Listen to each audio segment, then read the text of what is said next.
صلی اللہ علیہ وسلم نے جو جنتیوں کی اور جہنمیوں کی علامتیں بیان کی، عجیب حدیث ہے. حدیث میں آتا ہے رسول اللہ صلی اللہ علیہ وسلم نے ارشاد فرمایا کہ جب جنتی جنت میں چلے جائیں گے اور اہل جہنم جہنم کی آگ میں چلے جائیں گے، اللہ ہم سب کو بچائے، تو جو جنتیوں کے جو ریلیٹیوز ہوں گے، چاہے وہ رشتہ داری کا تعلق ہو، دوستی یاری کا تعلق ہو، ان جنتیوں کو اپنے وہ جو دوست احباب ہے نا، جب وہ دیکھیں گے کہ جنت میں وہ مارکیٹ سے کیا ہیں، شارٹ ہیں، دنیا میں تو ملا، پہلے تو ان کو اپنی فکر ہوگی کہ ہم کسی طرح جنت میں چلے جائیں. شروع میں تو حالت یہ ہوگی یوم یفر المرء من اخیہ وامہ وابیہ وصاحبتہ وبنیہ، وہ دن جس دن انسان اپنے باپ سے دور بھاگے گا، اپنی ماں سے دور بھاگے گا. یہاں بڑی خدمت کیا کرتا تھا، بڑے احسانات کرتا تھا، لیکن وہاں کہے گا میرے پاس ایسا نہ ہو مجھ سے کوئی نیکی مانگنے آ جائیے، بخشش کی درخواست کرنے آ جائے کہ بیٹا مجھے بھی بخشوا لے اللہ کے ہاں، تو دعا کر تیرے بڑے اچھے اعمال تھے. نہ بھاگے گا، بھائی یہ گلے نہ پڑ جائیں میرے. اللہ کہے گا تو خود ہی تیرے لیے مشکل ہو رہی ہے، تو ایک اور بوجھ ہمارے ہم جو ہے نا ایک اور بوجھ تو ڈال رہا ہے اپنے اوپر، ایک اور بوجھ لے رہا ہے. تو ابتدا میں تو حالت جب تک فیصلہ نہیں ہوگا نا کون جنتی کون جہنمی، تو قرآن کے الفاظ ہیں اپنے باپ سے دور بھاگو گے، اپنی ماں سے دور بھاگو گے، وصاحبتہ وبنیہ، اپنے ساتھ رہنے والی سے بھی دور بھاگو گے.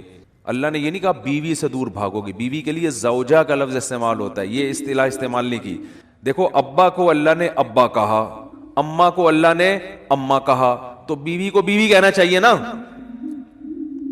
پوائنٹ کی بات بتا رہا ہوں، کئی دفعہ بتا چکا ہوں. اللہ نے یہاں بیوی کو بیوی نہیں کہا، کہا ساتھ رہنے والی، صاحبہ، صحبت سے ہے نا ہمیشہ چپک کے رہنے والی. اس سے پتہ چلتا ہے کہ جب ایک دفعہ شادی ہو جاتی ہے نا تو وہ بیوی پھلترو کی طرح ہمیشہ کے لیے چپک جاتی ہے. اس سے پتہ چل رہا ہے. یہ میں اس لیے کہہ رہا ہوں کہ پھر لوگ کہتے ہیں یار پھر جو ہے نا سفر پہ جاتے ہیں تو بیگم کو ساتھ نہیں لے کے جاتے، 2 سال جاب کے لیے باہر چلے جاتے ہیں، بیگم کو یہاں چھوڑ کے چلے جاتے ہیں، تو صاحبہ تو پھر نہ ہوئی نا، یہ پھلتر کی طرح چپکا ہوا تو وہاں کوئی اور ہے، تمہارا باس چپکا ہوا ہے تمہارے ساتھ، جہاں 2 سال تم جاب کر رہے ہو دوست چپکے ہوئے ہیں. تو اس لیے جہاں بھی جاؤ اللہ نے صاحبہ کے لفظ میں بتا دیا. پھلترو پتہ ہے کسے کہتے ہیں؟ پھلترو ہیں وہ دھاگا چپک جاتا ہے نا بعض دفعہ، یہاں پہ سردیوں میں زیادہ چپکتا ہے. اب آپ یوں کرتے ہو تو پھر ہاتھ پہ چپک جاتا ہے، پھر آپ یوں کرتے ہو ادھر آ کے چپک جاتا ہے، پھر یوں کرتے ہو تو یار یہ پھلترو. تو یہ بالکل اسی طرح جب آپ کی شادی ہوئی تو بیگم پھلترو کی طرح چپک گئی. اب جہاں جہاں جاؤ گے وہاں وہاں وہ ساتھ. تو یہ شادی کرنے سے پہلے سوچ لیا کرو کہ اس کو اللہ نے لقب ہی یہی دیا ہے کہ اس کا وہ رہنے والی ہے ہمیشہ. ہاں وسائل اگر نہیں ہے تو ایک الگ بات ہے، ورنہ جہاں جاؤ بیگم ساتھ ہونی چاہیے. حج پہ جا رہے ہو بیگم کو لے کے جاؤ، عمرے پہ جا رہے ہو بیگم کو لے کے جاؤ. شریف لوگ اسی طرح کرتے ہیں. تو سفر پہ جا رہے ہو گھومنے پھرنے، بیگم کو لے کے جاؤ. خالی دوستوں کے ساتھ پروگرام نہیں بنایا کرو. اگر آپ شادی شدہ ہو صرف دوستوں کے ساتھ پروگرام بنا رہے ہو تو اس میں اس بات کا خطرہ موجود ہوتا ہے کہ آپ کے ارادے اچھے، میں بدگمان نہیں ہو رہا، بہت سے لوگ نیک شریف ہیں، آپ سارے شریف شرفا بیٹھے ہوئے ہیں بیان سن رہے ہیں ماشاء اللہ سارے شریف شرفا، لیکن یہ کہ بھائی اس کو ساتھ لے کے جاؤ. اگر اللہ نے وسائل دیے، نہیں دیے تو ایک الگ بات ہے. چلو ہمیشہ نہیں لے کے جاتے، کبھی تو لے کے جاؤ نا. تو اور جہاں جاب کر رہے ہو وہاں اس کو ساتھ رکھو، سمجھتے ہو، وہاں ساتھ رکھو اس کو. تو اللہ نے فرمایا جس کے ساتھ ہمیشہ رہا کرتے تھے اس سے بھی آج دور بھاگو گے. بولو گے بھائی مفتی صاحب کا بیان دنیا کے لیے تھا، بیگم یہاں میرے قریب نہ ٹھیک ہے نا، یہاں نہ، اللہ کا واسطہ بخش دے یہاں پہ. کیوں؟ نفسی نفسی، مجھے اپنی فکر ہے کہ میرا ہوگا کیا. وصاحبتہ وبنیہ، اپنے بیٹوں سے دور بھاگے گا، کیونکہ بیٹیاں تو بہرحال رخصت ہو کے چلی جاتی ہیں، بیٹے تو ہمیشہ اپنے ساتھ رہتے ہیں، ان سے دور بھاگے گا. ایک اور جگہ فرمایا وَأَخِيهِ، بھائی سے دور بھاگے گا. وَفَصِيلَتِهِ الَّتِي تُؤْوِيهِ، اور جس خاندان نے پوری زندگی اس کو ٹھکانہ دیا، اپنے گھر میں رکھا، باپ ماں اور پوری فیملی، اس خاندان سے مکر جائے گا، وہاں سے دور بھاگے گا. تو شروع میں تو یہ حالت ہوگی کہ میرا بنے گا کیا، بس یہ فکر. لیکن جب پتہ چل جائے گا بھائی تیرا اعمال نامہ دائیں ہاتھ میں دیا جا رہا ہے، جب اعمال نامہ دیا جائے گا نا، فَأَمَّا مَنْ أُوتِيَ كِتَابَهُ بِيَمِينِهِ، جس کے دائیں ہاتھ میں دیا جائے گا، بالکل ایسے کاؤنٹنگ ہوگی، بلکہ تولا جائے گا نیکیوں کو. ہم سمجھتے ہیں، دیکھو ملحد لوگ جو خدا کا انکار کرنے والے، مذہب کا انکار کرنے والے کہتے ہیں ہم پیدا ہو کے مر گئے ختم، ان ہی الا حیاتنا الدنیا. قرآن نے ان کی الفاظ کو بھی ذکر کیا ہے کہ ہماری دنیا کی زندگی ہے، نموت و نحیا، ہم مرتے ہیں پیدا ہوتے ہیں، وما یہلکنا الا الدہر، اور یہ جو موت اور زندگی ہے خدا کے ارادے سے نہیں ہے, یہ زمانے کے تصرفات ہیں. زمانہ ہے جو مارتا بھی ہے. ایک آدمی ٹرک کے نیچے آ کے مر گیا تو اس لیے تھوڑی اللہ نے مارا ہے, تو ٹرک کے نیچے آیا ہے نا, تو جو بھی چیز ٹرک کے نیچے آئے گی وہ تو مرے گی. وہ یہ بات کرتے ہیں. بہت مشکل ہے بھائی دیکھو ایگزامینیشن ہال میں اگر آپ بیٹھے ہوئے ہو تو ٹائم ختم ہوتا ہے, آپ کو کمرے سے باہر نکالا جاتا ہے کیونکہ اب امتحان کا ٹائم کیا ہو گیا, ختم. ایک باقاعدہ ارادے کے تحت ایک کام ہوتا ہے نا, تو اس سے پتہ چلتا ہے یہ ایگزامینیشن ہال ہے, بعد میں رزلٹ اناؤنس ہوگا. لیکن آپ بیٹھے ہوئے ایک دم دھماکہ ہوا اور پوری ایگزامینیشن ہال کی دیواریں اڑ گئی اور آپ دھڑ دھڑ دھڑ جا کے باہر آ کے گرے, تو آپ کہو گے نکالا نہیں گیا, خود بخود نکلے ہم.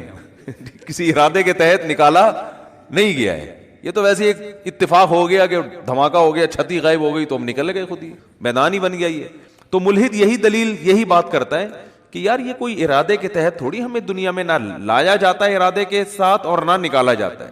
دنیا میں آنا بھی ایک اتفاقی حادثہ ہے, ایک سائنٹیفک حقیقت ہے, اور دنیا سے نکلنا بھی کیا ہے, ایک سائنٹیفک حقیقت ہے. کوئی جا رہا ہوتا ہے باہر, ٹرک والا آیا کچل کے چلا گیا تو کوئی حساب کتاب نہیں, وہ ٹرک نے کچل دیا تو مر گئے, ختم, اور مر کے مٹی ہو گئے, ختم. اب اس مٹی میں پودے اگاؤ, آپ سکھات کے طور پہ استعمال کرو بس.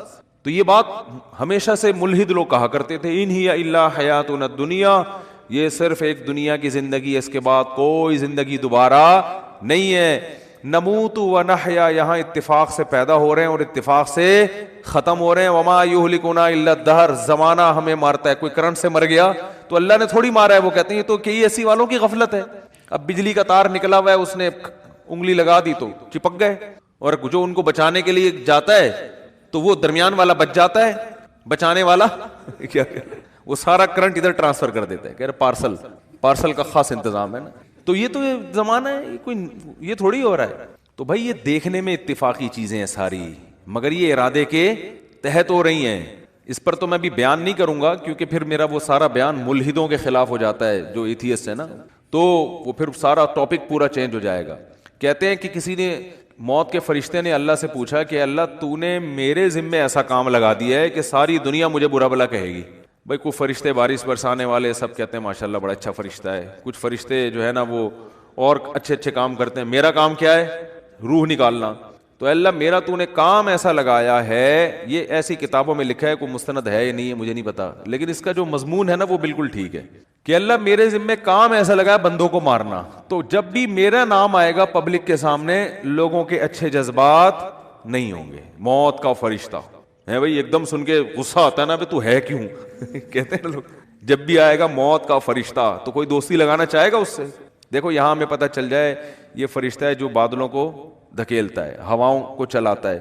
ہمیں پتہ چل جائے کوئی فرشتہ انسانی شکل میں آئے ہوئے, سب اس کو انوائٹ کریں گے, گلے ملیں گے, بھائی بڑا اچھا کام کرتے ہو یار تم. لیکن پتہ چل جائے یہاں موت کا فرشتہ بیٹھا ہوا ہے, تو موت کے فرشتے نے کہا اللہ تو نے میرے ذمے ایسا کام لگا دیا. تو کہتے ہیں اللہ میاں نے فرمایا کہ دیکھ تیرے ذمے کام تو لگایا, لیکن بلی تیرے اوپر نہیں آئے گی, بلی ٹرک والے پہ آئے گی. ٹھیک ہے, بلی آئے گی KESC والوں پہ, کہ جب بجلی نہیں تھی ایک دم اچانک چھوڑ دی, ٹھیک ہے نا, اور اپنے ہی بندے ان کے گر رہے ہوتے ہیں زیادہ تر. جو بجلی کا کام کرنے اوپر چڑھا ہوا ہوتا ہے نا, زیادہ تر بےچارا وہی گر رہا ہوتا ہے. تو جو اپنے ملازمین کو نہ بچا سکے میرے بھائی, وہ تمہیں کہاں سے بچائیں گے. تو اللہ نے فرمایا کہ اس طریقے سے لوگوں کو موت دوں گا, کوئی نہ کوئی اس کا ظاہری سبب ہوگا, وہ سبب ہوگا, لوگ اس سبب کی طرف نسبت کریں گے. یہ کرونا سے مرا ہے, لوگ یہ تھوڑی دیکھیں کہ کرونا لانے والا کون ہے, اللہ ہے. اللہ کو اختیارات ہیں, وہ آج ایک بیماری ختم ہوئی ہے کل دوسری لے آئے, کل پرسوں تیسری لے. آپ ویکسین بناتے رہو, کس نے منع کیا ہے آپ کو؟ آپ وہ کرو جو آپ کر سکتے ہو, اللہ وہ کرے گا جو وہ کر سکتا ہے. اور کن کن حادثات سے بچو گے, زلزلے آ جائیں گے, زلزلے کی کوئی ویکسین ہے؟ زلزلے کی تو کوئی ویکسین نہیں ہے بھائی. جب کوئی دیوار گرے گی تو مرو گے, اور جو اتنے ترقی یافتہ کنٹریز ہیں زلزلوں سے نہیں بچا سکتے اپنے آپ کو. وہ زلزلہ پروف عمارتیں بنا دی جو جھولتی رہتی ہیں, لیکن وہ بھی ایک حد تک, اس سے زیادہ تیز جھٹکا آیا تو وہ بھی گرے گی. دیکھو نا چند سال پہلے جاپان میں کیسا زلزلہ آیا, چائنا میں زلزلہ آیا چند سال پہلے, پوری کہتے ہیں بستی غائب ہو گئی. تو نہیں روک سکتے حادثات سے, ہاں اپنی طرف سے جو حفاظت کر سکتے ہو بس وہ کرو. تو اللہ فرماتے ہیں کہ قیامت کے دن یہ جو ہے نا ایسا نہیں ہے کہ تم یہ سمجھتے ہو کہ سب خود بخود ہو رہا ہے. ایک ایک چیز کا, مالی ھذا الکتاب لا یغادر صغیرۃ ولا کبیرۃ الا احصاها. قرآن کہتا ہے جب تم اپنا اعمال نامہ دیکھو گے نا تو یہ نہیں کہو گے کہ یہ اس نے میری زندگی کا, اس نے جو ہے نا صحیح رزلٹ اناؤنس کیا ہے, بالکل صحیح. دیکھو آپ نے اگر امتحان میں اچھا پرچہ نہیں کیا ہوتا تو جو آپ کو توقع ہوتی ہے اسی کے حساب سے جب نمبر مل جائیں تو آپ کو تعجب نہیں ہوتا. آپ کو تو یار مجھے لگ رہا تھا کہ 60-65 کے درمیان ہی میرے نمبر آئیں گے, تو باقی 63 نمبر ہیں تو بالکل صحیح نمبر ہیں, گھپلا نہیں ہوا. تبھی اپنی رپورٹ کو دیکھ کے تعجب نہیں ہوتا. تو قرآن کہہ رہا ہے کہ جب تم اپنی رپورٹ دیکھو گے, وہاں رزلٹ دیکھو گے تو تمہیں تعجب ہوگا. تعجب اس کا نہیں ہوگا کہ اس میں دھاندلی ہوئی ہے, نہ نہ نہ, تعجب اس پہ ہوگا کہ ہم تو یہ سمجھ رہے تھے کہ موٹی موٹی چیزیں ہماری نوٹ کی جا رہی ہیں, ایسا اعمال نامہ جس میں ایک ایک چیز لا یغادر صغیرۃ ولا کبیرۃ, میری زندگی کا کوئی ایک گوشہ جو میں نے چھپ کے معمولی سی نیکی کی ہو یا چھپ کے معمولی سا گناہ کیا ہو, اس کتاب میں وہ بھی مس نہیں ہوا ہے. یہ کیسا اللہ نے انتظام کیا ہوا تھا کہ ایک ایک حرف, ایک ایک چیز نوٹ کی جا رہی تھی. مالی ھذا الکتاب, ایسا رزلٹ تو ہم نے آج تک کسی کا نہیں دیکھا. انسان تعجب کرے گا کہ بھائی میں تو سمجھ رہا تھا کہ میں آزاد ہوں, یہاں تو ایسی گرفت ہے, اتنی گرفت ہے کہ ان وہ کیا ہے, فتکن فی صخرۃ او فی السماوات او فی الارض یاتی بہ اللہ. ایک رائی کے دانے کے برابر نیکی یا گناہ اگر کیا ہے نا, اندھیروں میں خفیہ چٹانوں کے اندر بیٹھ کر اللہ اس کو بھی کھینچ کے نکال کے لے آئے گا. ایسا انتظام ہے. دیکھو کافر کہتا ہے بالکل بھی انتظام نہیں ہے, اللہ کہتا ہے ایک ایک چیز نوٹ کی جا رہی ہے. ما یلفظ من قول الا لدیہ رقیب عتید. کیا الفاظ ہیں قرآن کے. قرآن کہتا ہے تم جو زبان سے الفاظ پھینکتے ہو نا, لفظ یلفظو کا معنی ہوتا ہے عربی میں پھینکنا. یہ وہ والا پھینکنا نہیں جو ہم کو پھینکو کہتے ہیں. یہ جو الفاظ ہم زبان سے نکالتے ہیں تو یہ نکل کے ہوا میں تحلیل ہو رہے ہیں نا. تو قرآن کہہ رہے جو کچھ زبان سے نکل کے ہوا میں جا رہا ہے یہ غائب نہیں ہو رہا. لدینا رقیب, ایک رقیب. رقیب کسے کہتے ہیں؟ نگرانی کرنے والا. جیسے کوئی خفیہ ایجنسی کا آدمی دیکھ رہا ہو, ٹریس کر رہا ہو بندہ جا کہاں رہا ہے. یہ سی آئی ڈی والے چیک کر رہے ہوتے ہیں نا چور کو. بھائی سی آئی ڈی والوں نے کسی بندے کو پکڑنا ہے اور بندہ بڑا پاورفل ہے تو پہلے ریکی ہوتی ہے, یہ بندہ صبح نکلتا کہاں سے جاتا, ایک ایک چیز نوٹ کی جاتی ہے اس کی. تو رقیب اس کو کہتے ہیں. رقیب جو ہر وقت تمہارے مراقبے میں ہے. آپ نے دیکھا ہوگا نا مراقبہ سینٹر کھلے ہوئے ہیں, اس میں بیٹھے ہوتے ہیں مسٹنڈوں کی طرح یوں کر کے نا غور کر رہے ہوتے ہیں, وہ پتہ نہیں کیا کر رہے ہوتے ہیں. تو اسی طرح بیٹھا ہوا ہے فرشتہ. اللہ فرماتے ہیں رقیب عتید کا معنی بڑا ڈھیٹ ہے. وہ کیا ہے؟ وہ ڈھیٹ, چھوڑے گا نہیں, وہ چھوڑے گا نہیں. وہ ایسا ہے کہ بس وہ سرکش ٹائپ کا ہے, وہ نہیں سنتا کسی کی. تو ایک لفظ بھی ایسا نہیں ہے جو تمہاری زبان سے نکلے اور اسے کیچ کرنے کے لیے اللہ نے فرشتہ متعین نہ کیا. وہ بھی ہمارے ساتھ پیدا ہوتے ہی پھلترو کی طرح چپک گیا ہے ہمارے ساتھ, وہ نظر نہیں آ رہا ہمیں. کیونکہ سائنسدان کہتے ہیں نظر نہیں آ رہا تو ہے ہی نہیں. تو بھائی اس کائنات میں آپ کو مادی چیزوں پر ریسرچ کر سکتے ہو, جو مادی کے علاوہ چیزیں وہ سائنس کے دائرے میں آتی نہیں ہیں. اللہ نے فرشتوں کو روشنی سے بنایا ہے, نور سے بنایا ہے. روشنی تھوڑی ٹریس ہو سکتی ہے. اگر روشنی کی ماہیت کو چینج کر دیا جائے, اسے کچھ بنا دیا جائے, پھر تھوڑی پتہ چلے گا انسان کو. تو وہ روشنی نور کے بنے ہوئے فرشتے ہیں. اللہ فرماتے ہیں ایسے ڈھیٹ اور ایسے رقیب ہیں کہ تمہاری زبان سے ایک حرف بھی نہیں نکلتا جس کو وہ محفوظ نہ کر رہے ہوں. وہ سیو ہو رہا ہے سب کچھ. تو قرآن میں کہتا ہے قیامت کے دن انسان کہے گا مالی ھذا الکتاب. یہاں تک قرآن نے کہا یعلم خائنۃ الاعین, آنکھوں کی خیانت بھی کیا ہو رہی ہے؟ نوٹ. خیانت کسے کہتے ہیں؟ یعنی معمولی سی آپ آنکھ گھماتے ہو نا, جو اللہ نے امانت دی ہے آپ کو, اس امانت میں ذرا سی خیانت. گلی سے انٹی کی انٹری ہوئی, انٹی نے جانا ادھر ہے, آپ باتیں کر رہے ہو مفتی صاحب سے, اور مفتی صاحب سنا, ایک دم آپ کو خیال وہ انٹی گزری ہیں. ایک دفعہ تو دیکھنا بنتا ہی ہے. مفتی صاحب کہہ رہے ہیں بھائی شادی کرو, اپنی بیگم کو دیکھو, صبح شام دیکھو بیٹھ کے. نہیں جی. تو آپ نے کہا یار ہم کون سا کوئی معاذ اللہ زنا کرتے ہیں, ہم کون سا کوئی برائی کرتے ہیں, ہم تو بس ایک دفعہ دیکھنے میں کیا جا رہا ہے, ایسے باتوں میں گھما کے نا یوں کر کے ایک دفعہ گھما لیا. لوگ کرتے ہیں نا اس طریقے سے, یار اپنا بھی ضمیر مطمئن رہتا ہے اس طرح سے دیکھنے میں نا. اپنے آپ کو بھی لوگ مطمئن کر رہے ہوتے ہیں کہ ہم کو برے تھوڑی, ہم تو وہ اصل میں اچانک ایک شور سا ہوا تھا, ہم نے کہا چلو دیکھ لیں. حالانکہ پتہ ہے ایسے بھی میں نیک لوگوں کو جانتا ہوں, نوجوانوں کو, ینگ ہیں بالکل, ان کو پتہ چل جائے نا گلی سے کسی انٹی کی انٹری ہو رہی ہے, اندازہ ہو جائے, بس ان کی گردن جھک جاتی ہے. آپ کسی کا باپ بھی ان کی گردن نہیں اٹھوا سکتے. ان کو ان کی بلا سے, بھائی وہ کہہ رہے ہیں اللہ نے اس کو ہمارے لیے بنایا ہی نہیں ہے. جب بنایا ہی نہیں ہے تو ایک چیز ہمارے لیے ہے ہی نہیں نا.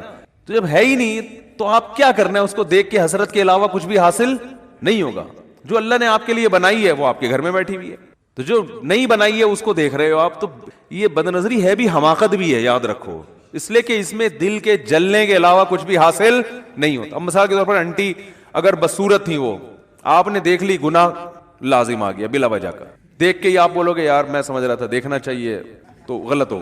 گناہ اللہ نے بولو لکھ لیا کہ جب تجھے پتا تھا انٹی ہے, تیرے دیکھنے کی چیز نہیں ہے, تیرے دیکھنے کی جو ہے تیرے گھر میں بیٹھی ہوئی ہے, بس اسی کو دیکھ جا کے, تو نظر کیوں نہیں جھکائی تم نے, گناہ لکھ لیا گیا.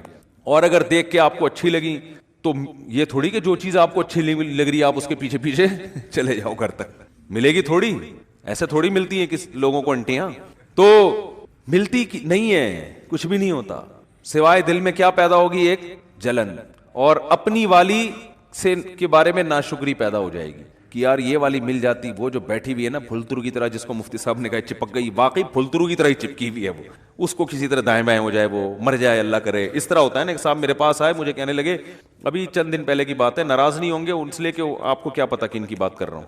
کہہ رہے ہیں وہ میرے ابا نے, میری والدہ کا انتقال ہو گیا تو انہوں نے دوسری شادی کی, پھر تو کہہ رہے ہیں ہم کو بھی خیال آیا کہ ہم نے بھی دوسری کی. تو ابا نے کہا ابے میری تو مر گئی تھی تو میں نے کی ہے, تو کیوں کر رہا ہے. تو کہتے ہیں میں نے کہا ابا میرا تو قصور نہیں ہے نا, وہ مر ہی نہیں رہی. مجھے اس طرح سنا رہے, ابا وہ اب میرا تو قصور نہیں ہے.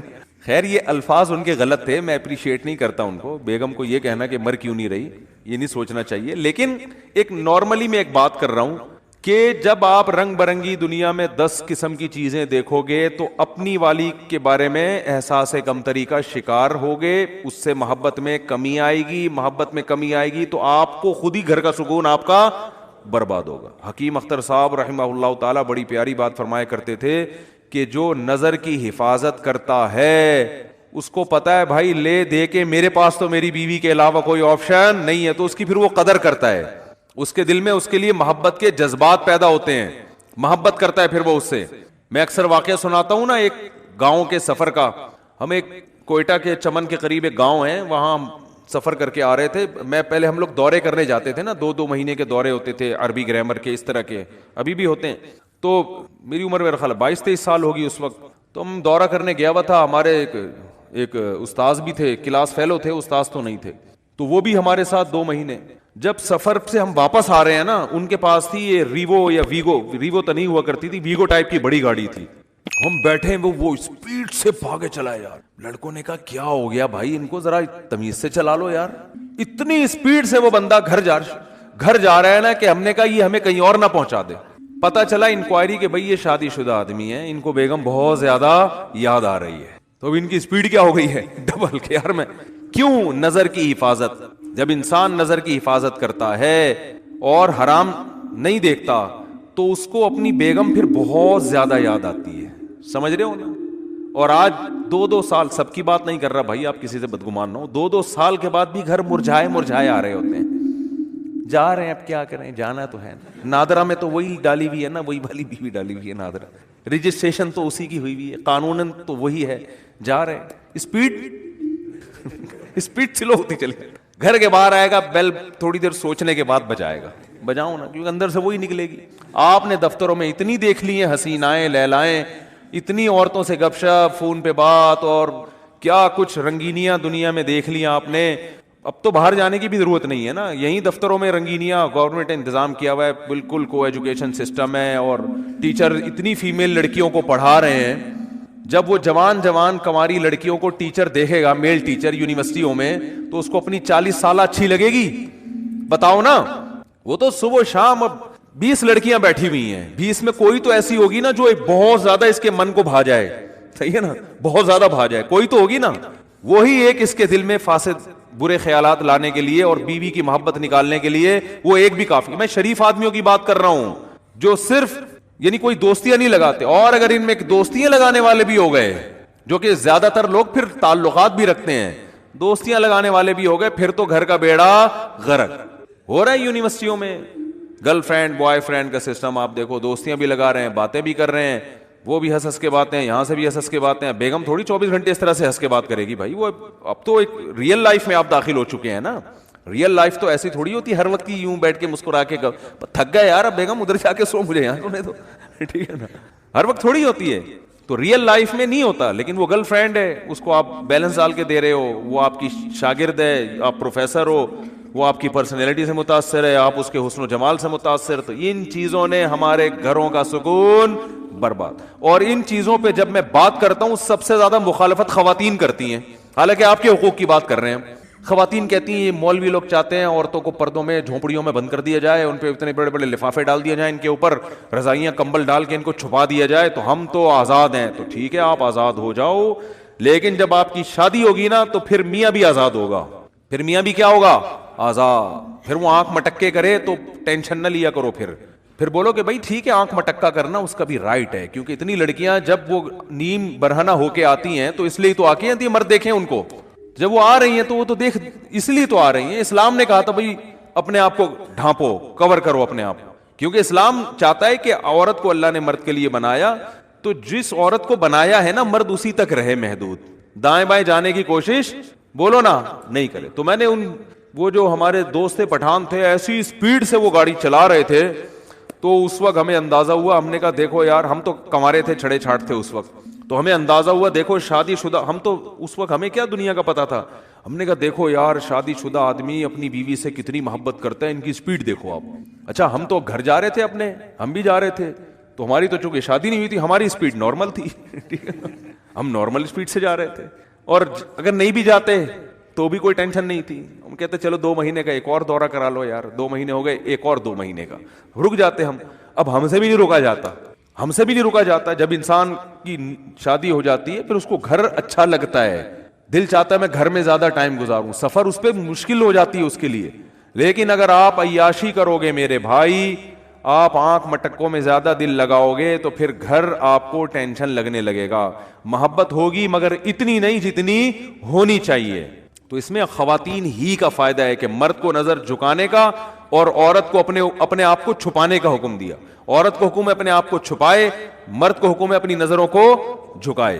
تو اس میں عورت کا فائدہ ہے. اور اگر اس کے برعکس چلیں گے تو مردوں کا فائدہ ہے، دنیاوی عیاشی بڑھے گی، مرد کو رنگ رلیاں دیکھنے کو نظر آئیں گی، اس کی موج مستیاں ہیں، وہ نہ بیوی سے دل لگائے گا اور بار بھی 10 لڑکیوں سے تعلقات بدل کے دوستیاں لگائے گا. وہ ابھی کسی نے کلپ بھیجا، چھوڑو پھر وہ ادھر ہی بات چلی جائے گی.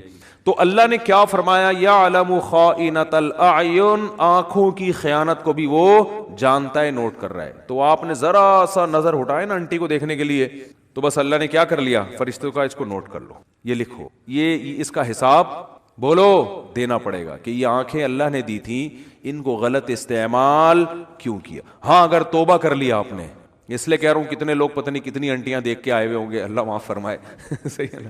اب آپ کو یار وہ تو لکھ لیا تو توبہ کا دروازہ بھی کھلا ہوا ہے. جیسے برائی لکھی جاتی ہے نیکی بھی لکھی جاتی ہے. آپ نے بیٹھے بیٹھے ارادہ کر لیا، یہیں بیٹھے بیٹھے اللہ اب ہو گیا آئندہ نہیں کروں گا، جتنا پچھلا ہوا معاف کر دے، یہیں بیٹھے ہوئے آپ کے دل کے ان خیالات کو نوٹ کیا جا رہا ہے. تو میں وہ حدیث کمپلیٹ کر کے بس بیان ختم کرتا ہوں. تو رسول اللہ صلی اللہ علیہ وسلم نے ارشاد فرمایا کہ جب قیامت کے دن جنتی جنت میں اور اہل جہنم جہنم میں چلے جائیں گے، اس سے پہلے تو نفسا نفسی کا عالم ہوگا نا، بس میں کسی طرح چلا جاؤں. جب چلے گئے نا جنت میں تو اب سکون مل گیا، دائیں ہاتھ میں اعمال نامہ سرٹیفکیٹ آ گیا، تو فوراً اپنے رشتہ داروں کی طرف بھاگے گا جن کو تھوڑی دیر پہلے کہہ رہا تھا میرے قریب مت آؤ. تو اللہ فرماتے ہیں جیسے ہی اعمال نامہ دائیں ہاتھ میں آئے گا، ہا امقرؤ کتابیا، ارے ابا کہاں ہیں، اماں کہاں ہیں، بیوی کہاں ہیں، بچے کہاں ہیں، میرا اعمال نامہ پڑھو، میرا اعمال نامہ دیکھو. دکھائے گا سب کو لا لا کے. انی ظننت انی ملاق حسابیا، مجھے یقین تھا کہ ایک دن میرا اعمال نامہ مجھے ملنے والا ہے، اسی یقین کی بیس پر تو میں عمل کرتا تھا. آج دیکھو اللہ نے میرا اعمال مجھے دکھا دیے. فہو فی عیشۃ راضیہ، اللہ فرماتے ہیں ایسی زندگی میں ہوگا کہ زندگی اس سے خوش ہوگی. یہ بھی قرآن کی عجیب بلاغت ہے. بھائی ہونا تو یہ چاہیے ایسی زندگی ہم اس کو دیں گے کہ یہ اپنی زندگی سے خوش ہوگا، لیکن قرآن کہہ رہے یہ نہیں، ایسی زندگی ہم اس کو دیں گے کہ زندگی اس سے خوش ہوگی. یہ بلاغت ہے، مبالغہ ہے. جیسے کہتے ہیں نا فلاں کی تو زندگی اس پہ مہربان ہو گئی ہے، لوگ کہتے ہیں نا یار فلاں کی تو تقدیر اس پہ عاشق ہو گئی ہے، جو سوچتا ہے زندگی اس کو وہ دے دیتی ہے. تو اللہ فرماتے ہیں ایسی زندگی کہ یہ تو چھوڑ دے کہ وہ زندگی سے خوش ہوگا نہیں ہوگا, زندگی اس پہ مہربان ہوگی, ایسی پیاری زندگی ملے گی. تو جب یہ ہو جائے گا وہ جنت میں چلے جائیں گے. تو جنت میں شروع میں تو اپنا ہی حساب کتاب ہو رہے ہیں, اور یہ انار کے باغات اور یہ سیب کے باغات اور یہ نہریں اور یہ انہی میں. تھوڑے دن کے بعد اس کو خیال آئے گا یار وہ ہمارے ساتھ انڈا موڑے پہ چائے پیا کرتا تھا ایک بندہ, وسیم نام تھا اس کا, آج کل مارکیٹ میں شارٹ ہے, وہ کہاں گئے. پھر آہستہ آہستہ نا اپنے ریلیٹو یاد آئیں گے. فل ان دا بلینکس تو کر دیا کرو. وہاں جا کے بھی جنت میں بول رہے ہوں گے کیا بولنا تھا ہم نے آگے. ٹھیک ہے. تو وہاں پھر آہستہ آہستہ بندہ بولے گا سب سے پہلے بیگم کہاں ہے بھائی. اگر مرد جنت میں گیا بیگم جہنم میں, تو وہاں گئے یار ہو سکتا ہے بولے یار چلو. ٹھیک ہے, یہ بھی ممکن ہے وہ کھمبا بچانے والا نہ ہو جائے نا, یہ کیفیت نہ ہو. تو وہ جائے گا بولے گا بھائی بیگم کہاں ہیں, بچے کہاں ہیں, باپ کہاں ہیں, بھائی کہاں ہیں, رشتہ دار کہاں ہیں, فلاں آدمی کہاں ہے, فلاں کہاں ہے. تو آہستہ آہستہ جتنا قریبی رشتہ ہوگا نا, جس سے جتنا تعلق ہوگا وہ یاد آنا شروع ہوں گے, اور وہ ادھر سزا کھا رہے ہوں گے جہنم. تو نبی صلی اللہ علیہ وسلم نے فرمایا یہ جنتی اللہ سے اپنے رشتہ داروں کے اور ریلیٹیوز کے بارے میں لڑیں گے. ظاہر ہے اللہ سے تو لڑنا بھی حرام ہے, اور اللہ سے لڑنا کسی کے بس میں نہیں ہے. یہ بلاغت ہے. کیا مطلب, اتنی اللہ سے دعا مانگیں گے, اتنا پیچھے پڑیں گے جیسے کوئی لڑ رہا ہوتا ہے. جیسے قرآن میں آتا ہے یجادلونا فی قوم لوط, ابراہیم علیہ السلام کو جب پتہ چلا کہ لوط علیہ السلام کی قوم تباہ ہونے والی ہے, فرشتے جا رہے ہیں, تو اللہ کہتے ہیں ابراہیم ہم سے جھگڑا کرنے لگے کہ بھائی قوم لوط کو ہلاک مت کرو, کیونکہ ابراہیم نرم دل تھے. تو جھگڑا کرنے لگے. اللہ سے جھگڑنا تو کفر ہے نا. تو یہ قرآن کے بلاغت ہوتی ہے, یعنی ایسی دعائیں مانگنے لگے جیسے ہم سے لڑ رہے ہوں.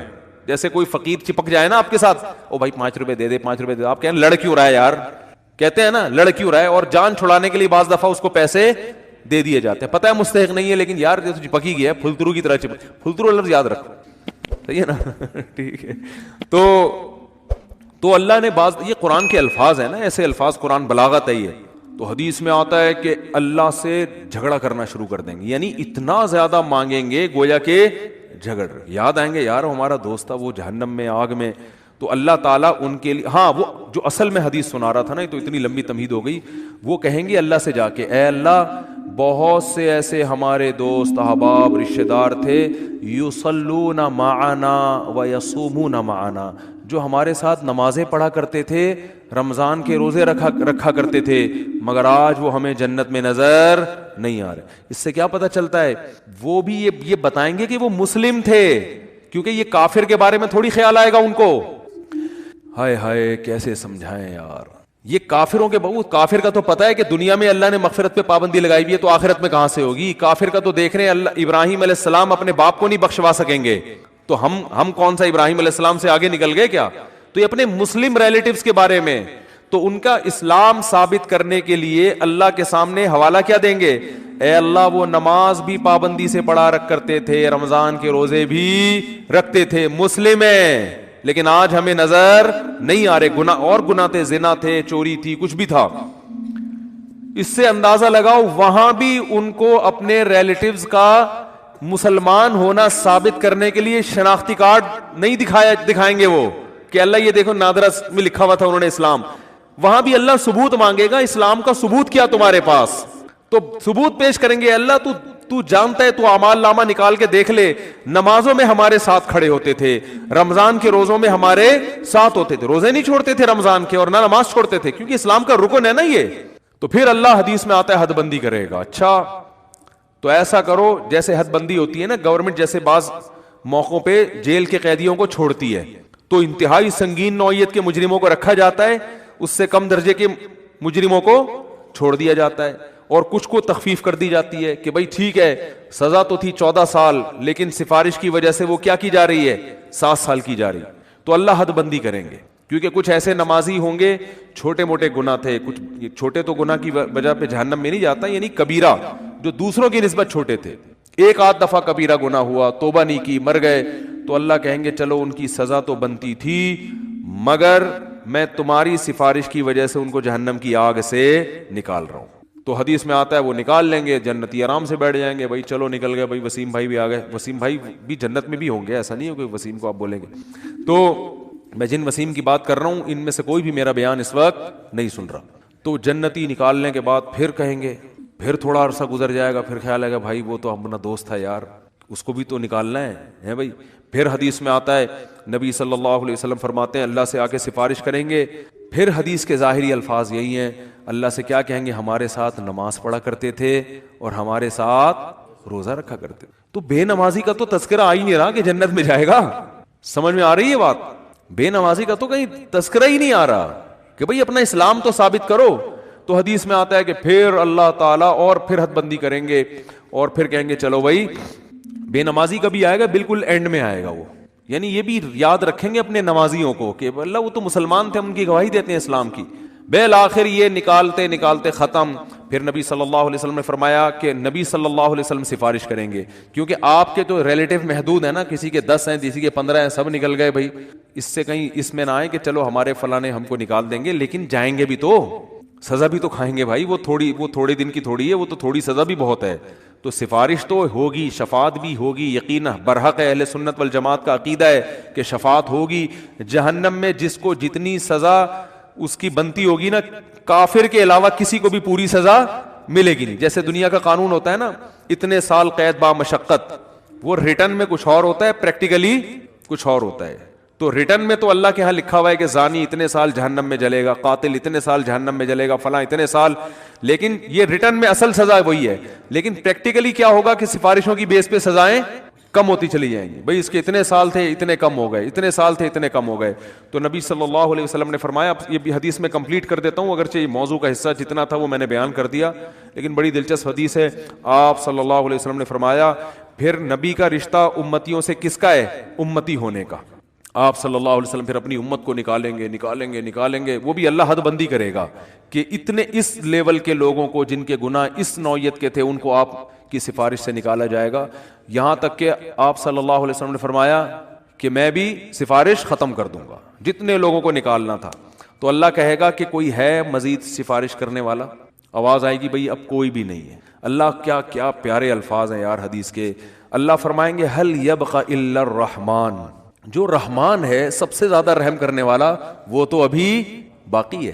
یعنی تمہیں اگر ترس آ رہا ہے، کوئی تمہارا ماموں ہے، کوئی تمہارا چاچا ہے، کوئی تمہارا باپ ہے، تم ان رشتوں کی بیس پر، اور نبی ترس کھا رہے ہیں کہ میری امت ہے، تو اللہ فرمائیں گے میں تو رحمان ہوں اور یہ میری مخلوق ہے. میں تو رحمان ہوں نا، تو رحمان کیسے چھوڑ دے گا؟ وہ نہیں کہ وہ اپنی مرضی سے نہیں نکالے گا. تو نبی صلی اللہ علیہ وسلم نے فرمایا کہ اللہ تعالیٰ اعلان کریں گے کہ جس نے آدم سے لے کے آخری انسان جو قیامت تک آئے گا نا، کوئی بھی ایسا انسان جس نے کبھی کوئی نیکی نہ کی ہو، کچھ بھی اس کے اعمال میں خیر، صرف میری توحید پر ایمان رکھتا تھا، وہ صرف میری مانتا تھا، میرا کوئی خدا ہے اور کیا ہے؟ اکیلا، بس اتنا اقرار کیا ہو زبان سے، صرف دل میں مانتا تو فرعون بھی تھا، فرعون بھی مانتا تھا کہ ایک خدا ہے، زبان سے اقرار کیا ہو پوری زندگی میں ایک دفعہ. من کان فی قلبہ مثقال حبۃ من خردل من ایمان، ایمان کا ایک معمولی سا رائے کی دانے کے برابر ذرہ بھی ہو اور اس ذرے کی وجہ سے کبھی زندگی میں خیر نہ کی ہو، ساری زندگی اس کی بدعمالیوں سے بھری ہوئی ہے لیکن ایک نیکی ہے، تو اس کو بھی نکال کے لے آؤ. تو حدیث میں آتا ہے اتنے خلقت نکلے گی نا، بڑے بڑے دنیا میں بدماش پیدا ہوئے ہیں بھائی، ساری زندگی قتل و غارت میں گزری، ساری زندگی برائیوں میں گزری. ہاں، اور یہ بھی آتا ہے حدیث میں کہ یہ اللہ اس وقت کریں گے یہ کام، ایک تو اللہ کہیں گے هل يبقى الا الرحمن، کہ رحمان باقی ہے. دوسرا اس وقت کی جو کافر ہے نا، وہ اہل ایمان کو تانا دے گا کہ یار ہم بھی برے تھے تم بھی برے، صحیح ہے نا، ہم غیر مسلم تھے اور تم اپنے آپ کو کیا کہتے تھے؟ تم ایک خدا کو مانتے تھے، تو تمہارے ایمان نے تمہیں کوئی فائدہ نہیں پہنچایا. ہمیں تم دنیا میں کہتے تھے اسلام قبول کرو، ایمان لے کر آؤ، تو بھائی انجام تو تمہارا بھی وہی ہے جو ہمارا ہے. تو قرآن حدیث میں آتا ہے اللہ تعالیٰ اس وقت جس کے دل میں بھی رائی کے دانے کے برابر بھی ایمان ہوگا نا، اللہ کہے گا میں اپنے ماننے والوں کو نہ ماننے والوں کے ساتھ نہیں رکھ سکتا. یہ غیرت کا مسئلہ ہے. تبھی لوگ کہتے ہیں نا غیر مسلم اتنے نیک اچھے اعمال کر رہے ہوتے ہیں، وہ جہنم میں کیوں جائیں گے؟ او بھائی غیرت کا مسئلہ ہوتا ہے. آپ کی فرض کرو 2 بیویاں ہیں، ایک بہت خدمت گزار ہے لیکن وہ کہتی ہے کہ بھائی میں آپ کی بیوی بھی ہوں، اور وہ جو فلاں جو ہے نا سبکتگین، ایسا نام نہ لو کہ وسیم ستار کو غصہ آ جائے نا، کوئی بہت مشکل سا نام کوئی بتاؤ، سبکتگین بھی نام ہوتا ہے نا، کیونکہ غیرت والا مثال ہے. سبکتگین نہیں بھائی، کچھ بھی بتا لو یار، ہیں ابے کوئی ایسا مشکل سا نام بتاؤ دنیا میں کسی کا ہوتا ہی نہیں ہے. ABCD صحیح ہے نا. وہ آپ کی 2 بیویاں تھیں, ایک اکڑ والی مانتی نہیں ہے بات کو, چائے کا بولو نہیں پکا کے لائے گی, آپ بولو بھائی کھانا پکاؤ نہیں پکائے گی, ہر وقت بس زبانی بد کلامی. لیکن جب اس سے پوچھا آپ کے میاں کون ہے, بھائی یہ میرے میاں ہے بس. ٹھیک ہے میں نہیں مانتی, ان کی ایک نہیں مانتی, لیکن ہے یہ میرے میاں, مجھے ماننا چاہیے ان کی, مجھے ان کا احترام کرنا چاہیے, لیکن مجھ سے ہوتا نہیں ہے. کچھ اوپر سے فالٹ چلا رہا ہے, ہمارے خاندانی مسئلہ یہ آپس کی بات ہے ہماری. لیکن ہے بھائی میرا میاں, اس کے علاوہ میں کسی اور سے محبت نہیں کر سکتا. میاں والی جو محبت ہے وہ اسی سے ہوگی. دوسری بڑی فرما بردار ہے, او بھائی جب چائے کا بولا بٹن دباؤ چائے آ رہی. ایئر ہوسٹس والے اخلاق رکھے ہوئے, اس نے ٹریننگ وہاں سے لی ہوئی ہے, اس کی والدہ نہیں سکھائے اس کو یہ آداب تمیز. لیکن وہ آفس میں بھی آپ کے کسی دوست سے بھی اس کی سلام دعا بہت اچھی, ہنس ہنس کے بات کرتی ہے. آپ جب کہتے ہیں بیگم مجھے بڑی غیرت آتی ہے, تو کہتے ہیں کیا ہو گیا, براڈ مائنڈڈ بنو, اگر تم سے میں محبت کر سکتی ہوں تو میرا پرانا بوائے فرینڈ ہے وہ, مجھے اس سے بھی وہی عشق ہے جو تم سے, بلکہ اسے تھوڑا زیادہ ہے. اتفاق سے شادی تم سے ہو گئی میری, چاہتی تو میں تھی وہاں ہو, لیکن اب ہو گئی ہے, مجبوری میں گزارا کر رہی ہوں. نادرا میں سرٹیفکیٹ بن گیا, اب پھر دوبارہ سے 4-5 ہزار روپے کا خرچہ آئے گا, وہیں رہنے دو, کاغذ میں رہنے دو, لیکن ویسے مجھے محبت اس سے ہے. رکھو گے غیرت اگر ہوگی تو ہے. بولا کہ بھائی وہ جو ہے نا, جو ایک ذرا بھی خدمت نہیں کرتی, کم از کم مجھے اطمینان ہے کہ صرف کس کو مانتی ہے, شوہر مجھے مانتی. اور یہ تو اتنی وفادار ہے نا, تو وفادار تو میں گھر میں کوئی ماسی لا کے رکھ لوں گا, بٹن دباؤ اس سے زیادہ کام کرے گی. ماسیاں زیادہ کام کر لیتی ہیں نا. کیا ہو گیا بھائی, ماسی کو تو پوچھا لگانے کا بولو پوچھا لگائے گی, بیگم کو بولو پوچھا لگانے تو کہے گی میں کیا پوچھا لگانے کے لیے آئی ہوئی یہاں پہ, اس لیے مجھ سے شادی کی تھی پوچھے لگوانے کے لیے. وہ تانا دے گی آخر, ماسی تھوڑی تانا دے گی. تو بیوی کی ڈیفینیشن میں سب سے پہلے یہ کہ وہ آپ کے علاوہ کسی اور کو شوہر نہ مانتی ہو. باقی محبت کرے کسی سے, ابا سے باپ والی, بھائیوں سے بھائی والی, لیکن جو شوہر سے جس طرح کی محبت کی جاتی ہے, عشق کیا جاتا ہے, وہ صرف میاں ہی ہے. تو جیسے میرے بھائی مرد اس معاملے میں شرکت برداشت نہیں کرتا اگر غیرت ہوگی, تو اللہ بھی کہتا ہے بھائی تم کتنے بڑے سائنسدان ہو, تم کتنے بڑے فنٹر ہو, تم نے ساری انسانیت کی خدمت کر کر کے ان کے پیٹ بھرے, اگر میرے ساتھ کسی اور کو بھی خدا مانتے ہو تو ان نیکیوں کا بدلہ پھر اسی سے جا کے لو. میں تو آج جو میرے اپنے تھے ان کو اپنے غیروں سے ممتاز اور جدا کروں گا, چاہے غیر کتنے بظاہر اچھے ہوں اور میرے اپنے کتنے نالائق کیوں نہ ہوں. اس لیے ایمان اور توحید سے بڑی کوئی نعمت نہیں ہے. مسلمان کتنا ہی گناہگار ہو, اس کائنات کو جو چلانے والا, بنانے والا, جنت جہنم پیدا کرنے والا, اس کو مانتا ہے کہ اللہ ہوں میں تیرا, بے شک نالائق ہوں, بے شک نافرمان ہوں. تبھی یاد رکھو اپنے ایمان پہ سمجھوتا نہ کرو. جو لوگ یورپ جاتے ہیں, امریکہ جاتے ہیں, میں ان سے خاص طور پہ کہتا ہوں یار تم اگر یاشی میں لگ بھی رہے ہو, خدا کے بندو اپنے آپ کو مسلم تو کہا کرو کم از کم, برائی کو برائی تو سمجھو, اللہ توبہ کی توفیق دے دے, میں غلط کر رہا ہوں یہ اعتراف تو کرو اللہ کے سامنے. جیسے ایک نالائق باپ, نالائق اولاد اپنے باپ کے سامنے اعتراف تو کرتی ہے یار ہم ابا کے حقوق ادا نہیں کر سکے. کتنے لوگ ہیں والدین جب دنیا سے جاتے ہیں, اولاد رو رہی ہوتی ہے یار ابا کی ہم خدمت نہیں کر سکے, یار کوئی تلافی ہو سکتی ہے. تو نالائق اولاد تھی نا, لیکن ابا کو ابا تو مانا نا اس نے. تو یاد رکھو جو اللہ کو اللہ ہی نہیں مانتا, یہ اللہ کے ساتھ شریک کرتا ہے, اس کے سارے اعمال قرآن کہتے ہیں راک کے ڈھیر ہے. جیسے پھونک لگاؤ سارے اعمال اڑ گئے, پورا پہاڑ اڑ جائے گا نا پھونک, دیکھنے میں بہت ہے. اللہ فرماتے ہیں ایسا ہی ہوگا. تو نبی صلی اللہ علیہ وسلم نے فرمایا سب سے جو رائی کے دانے کے برابر بھی توحید کا قائل تھا نا, اس کو بھی اللہ نکال لے گا. تو اس لیے جہنم میں صرف وہی رہے گا جو مشرک ہے, جو کفر پہ مرا, جو قرآن کا اللہ کے رسولوں کا انکار کرتا ہے. اس کے علاوہ جو بھی ایمان کی حالت میں جائے گا بالآخر ایک نہ ایک دن وہ نکلے گا.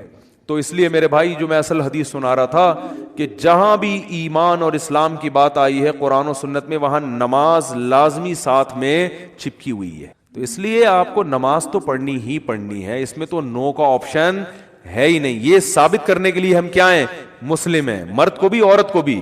اور یہ صرف بر صغیر میں ہے, اتنی ملیشیا میں ہم نے دیکھا وہاں مسجدیں بھری ہوتی ہیں, سب نماز پڑھتے ہیں, خواتین بھی پڑھتی ہیں ساری, اسکارف لٹکے ہوئے ہوتے ہیں وہاں, بے شک وہ اس کا جاب کر رہی ہے ہوٹل میں, کچھ بھی کر رہی ہے, نماز کے ٹائم پہ عورت بھی آئے گی مسجد میں, اسکارف پہنے گی, پھر وہیں اسکارف نکال کے بھی چلی جاتی ہیں. ٹھیک ہے نا, جیسے ہمارے ٹوپیاں رکھی ہوئی ہوتی ہے نا ایسے. افغانستان میں سب نماز پڑھتے ہیں, سعودی عرب میں سب نماز پڑھتے ہیں, دبئی میں عرب کے کیسے کیسے عیاش ہیں, نماز کے ٹائم پہ سارے ایسے لگے گا جیسے ان سے بڑا نیک دنیا میں کوئی ہے ہی نہیں. بادشاہ نماز پڑھتے ہیں, وزیر نماز پڑھتے ہیں. ہمارے ہاں ایک بہت بڑی لعنت ہے کہ ہوگا مسلمان اور اپنے آپ کو مسلمان بھی کہتا ہے, نماز کے وقت میں غائب. تو اس لیے امام احمد ابن حنبل جو بہت بڑے مجتہد ہیں، ان کا یہ فتویٰ ہے کہ ایک نماز بھی جو جان بوجھ کر چھوڑ دے گا اسلام سے خارج ہو جائے گا. اگرچہ جمہور کا یہ فتویٰ ہے کہ خارج نہیں ہوتا، کفر کے قریب ہو جاتا ہے وہ، لیکن امام احمد بن حنبل کی کوئی کم حیثیت تو نہیں ہے. سعودی عرب میں انہی کو فالو کیا جاتا ہے. شیخ بن باز